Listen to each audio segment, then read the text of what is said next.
यह कहानी एक साधु और एक कुंवारी लड़की की है जो एक भयानक जंगल में घटित होती है। इस जंगल में एक बुजुर्ग साधु अपनी झोपड़ी में अकेले रहता था।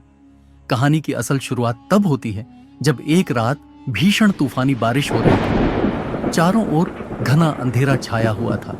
आकाश में बिजली जोर जोर से कड़क रही थी और जंगल में एक खौफनाक सन्नाटा पसरा था। साधु अपनी झोपड़ी में बैठा था। उसने दरवाजा मजबूती से बंद कर रखा था ताकि तूफान और बारिश की तीव्रता से बचा जा सके। अचानक झोपड़ी के दरवाजे पर किसी ने दस्तक दी। साधु हैरान हो गया कि इतनी रात गए इस सुनसान जंगल में कौन आ सकता है। उसने हिम्मत जुटाकर दरवाजा खोला। दरवाजे पर एक खूबसूरत और युवा कुंवारी लड़की खड़ी थी। उसके कपड़े बारिश में पूरी तरह भीग चुके थे और उसके शरीर की हर रेखा साफ नजर आ रही थी। उसकी जवानी अपने चरम पर थी। साधु ने उससे पूछा, ए लड़की, तुम कौन हो और इस खौफनाक जंगल में इतनी रात गए ऐसी भयंकर बारिश में क्या कर रही हो? लड़की डर से कांपते हुए बोली, बाबा जी, मैं जंगल के पास वाले गांव में रहती हूं। मैं बहुत डर गई हूं। मेरे पीछे कुछ लोग पड़े हैं। वे मुझे मारना चाहते हैं। कृपया मुझे बचा लीजिए। साधु ने उसे तुरंत अंदर बुलाया और ढांढस बंधाया। फिर उसने लड़की से उसकी पूरी कहानी पूछी। लड़की ने कांपते हुए जवाब दिया, मैं गांव के राजा की बेटी हूं। मेरे माता पिता अब इस दुनिया में नहीं हैं। उनके जाने के बाद से कुछ लोग मेरी खूबसूरती के पीछे पड़े हैं। वे मुझे पकड़कर मेरी इज्जत लूटना चाहते हैं। मैं अपनी आबरू बचाने के लिए भागकर आपके पास आई हूं। साधु उसकी बातें बड़े ध्यान से सुन रहा था, लेकिन उसे शक हुआ कि यह लड़की कोई रहस्य छुपा रही है। उसे लगा कि इसके आने के पीछे कोई और मकसद हो सकता है। झोपड़ी के अंदर दोनों बैठे थे। एक कोने में मध्यम रोशनी वाला दिया जल रहा था। बाहर तेज बारिश और तूफान का कहर जारी था। चारों ओर अंधेरा ही अंधेरा था। साधु सालों से अकेले रहता था, लेकिन आज उसकी झोपड़ी में एक बेहद खूबसूरत लड़की मौजूद थी। वह उसके भीगे कपड़ों को देखता रहा और दिल ही दिल में खुश होने लगा, लेकिन साथ ही वह खुद को रोकने की कोशिश भी कर रहा था ताकि किसी मुसीबत में न फंस जाए। इसी उधेड़बुन में वह था कि अचानक लड़की बोली, बाबा जी, मैं बहुत डरी हुई हूं। क्या आज रात आप मुझे अपनी झोपड़ी में पनाह देंगे? साधु, जो पहले से यही चाहता था, तुरंत खुश होकर बोला, हां बिल्कुल, आज रात तुम यहां ठहर सकती हो। रात बहुत गहरी थी। तूफानी बारिश थमने का नाम नहीं ले रही थी। लड़की चटाई पर लेटकर सोने की कोशिश करने लगी, लेकिन साधु को नींद नहीं आ रही थी। उसका दिल बेचैन था। सालों से दबे हुए जज्बात जाग उठे थे। प्यार और जवानी की आग उसके मन में भड़क रही थी। वह सोचने लगा कि यह रात कैसे कटेगी। वह खुद को संभालने की कोशिश करता, आंखें बंद करके सोने का प्रयास करता, लेकिन नींद कहां आने वाली थी।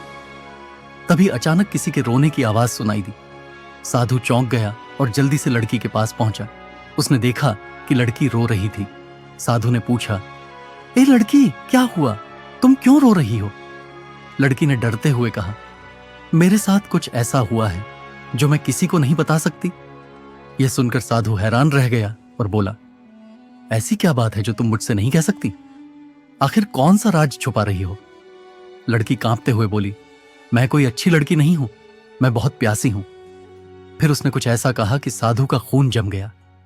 वह उसकी ओर देखकर बोली, मैं कोई साधारण लड़की नहीं, मैं एक भटकी हुई आत्मा हूं। यह सुनते ही साधु के शरीर में कंपकंपी छा गई। वह डर से थरथराने लगा और बोला, अगर तुम आत्मा हो तो मैं कैसे यकीन करूं? इसका मतलब क्या है? लड़की ने आह भरी और अपनी कहानी सुनानी शुरू की। यह बहुत पुरानी बात है। मैं एक रानी थी। एक शख्स मुझसे शादी करना चाहता था, लेकिन मैं उसे पसंद नहीं करती थी। उसने मुझे हासिल करने के लिए काला जादू किया। मैं उसके जाल में फंस गई। उसने जबरदस्ती मुझसे शादी कर ली, लेकिन मैंने उसे अपनी इज्जत नहीं सौंपने दी। शादी की पहली रात मैंने उसे अपने करीब नहीं आने दिया। इससे वह गुस्से में आ गया और मुझे मार डाला।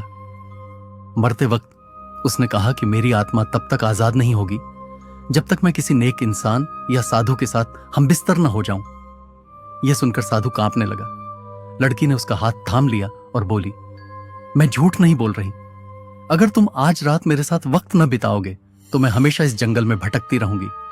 मेरी आत्मा को कभी सुकून नहीं मिलेगा। वह अपने नर्म हाथों से साधु को छू रही थी। साधु परेशान हो गया।